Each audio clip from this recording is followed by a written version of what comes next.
ज़फ़र इकबाल बादल साहब बहुत अच्छे मुसव्विर हैं और मुसव्विरी के साथ साथ बहुत खूबसूरत शायरी भी करते हैं। आज इनसे शायरी सुनते हैं। जी ज़फ़र इकबाल बादल साहब।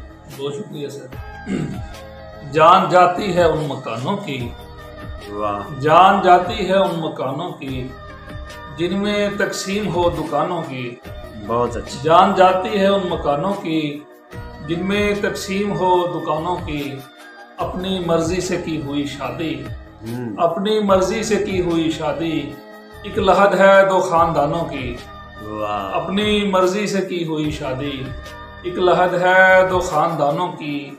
दिल से दी है दुआ चटाई ने, दिल से दी है दुआ चटाई ने।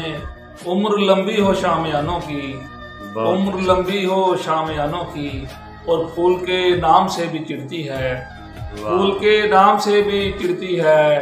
एक लड़की वो बागबानों की, बहुत फूल के नाम से भी चिढ़ती है। एक लड़की वो बागबानों की। जान जाती है उन मकानों की जिनमें तकसीम हो। बहुत अच्छा।